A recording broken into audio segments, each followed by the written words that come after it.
This frightening camping story will terrify you. Three close friends and I were thinking about how to spend the weekend. Alex was bored with the noisy and crowded life in the city of Washington and said he knew a nice campsite in nature. This idea sounded good to me, and John accepted this idea to spend time with us even though he didn't want to.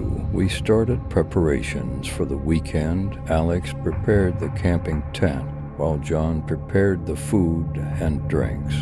When I learned that there was Diablo Lake in the campsite where we were going to go, I prepared my fishing equipment with great enthusiasm. I was looking forward to fishing.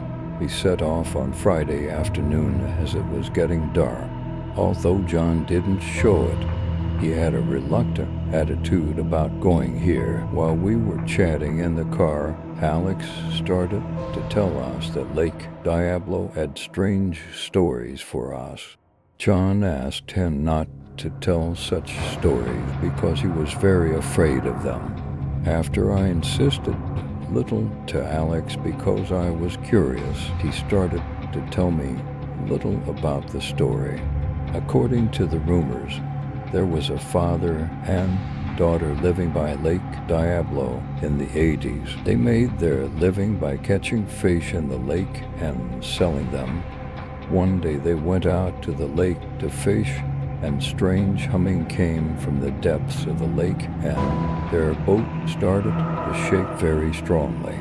The man started rowing quickly to take the boat to the side, but the boat was not moving forward no matter what he did, and suddenly it started to sink into the water. The father and daughter tried to swim because they knew how to swim, but the lake sucked them in and caused them to drown.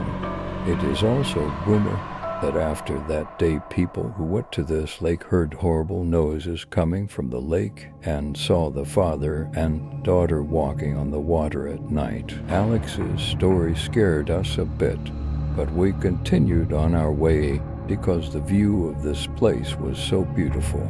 We arrived at the campsite around 8 p.m. The sun was about to set on the horizon, but it was not yet dark. We immediately started preparations to set up our tent. While setting up the tent, we had a snack from the canned food we brought with us and set up our tent around 9:10. After lighting our campfire, we took our drinks and started to watch the unique view of the lake in the trees. The night was very quiet and dark.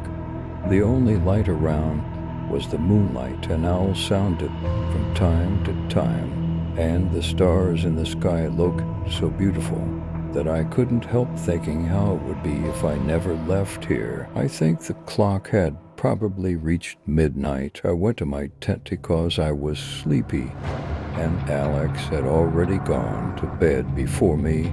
Only John said he wanted to watch the view a little more. John came reluctantly, but he seemed to like it here. I think I slept for a few hours, and suddenly John came in and woke us up shouting.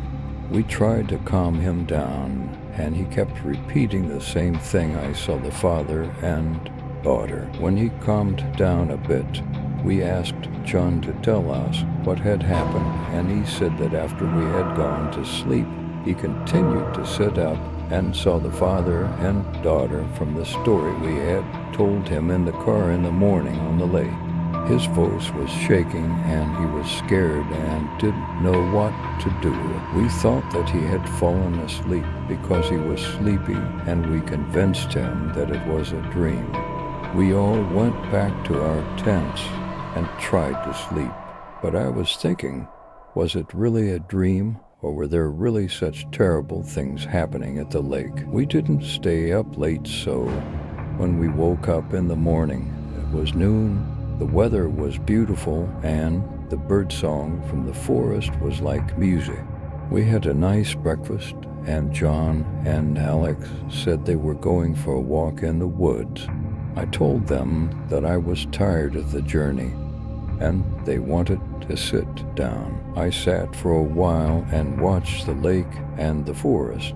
I sat there for 3 or 4 hours and prepared my fishing gear and fishing equipment. When John and Alex came back, they had collected a lot of firewood so that we would not be cold in the evening. I think I went to the edge of the lake to go fishing around 5:20 p.m. I threw my fishing rods in the lake, opened my chair, and started to wait. There was something strange inside me. For some reason, I couldn't get John's evening experiences out of my mind. After waiting for a while, the lake started to fluctuate a lot, and there was a strange humming coming from the lake. I started to get scared, and suddenly all my fishing rods started to sing. I have been fishing for years, and I have never experienced anything like this before, and all my fishing rods were sucked into the lake and disappeared. I ran back to the tent in fear and started shouting that we have to go to this place. They didn't understand what had happened. They were asking me what had happened, but I had already started to pack my things in fear. When I had packed my things and set off, I told them what had happened.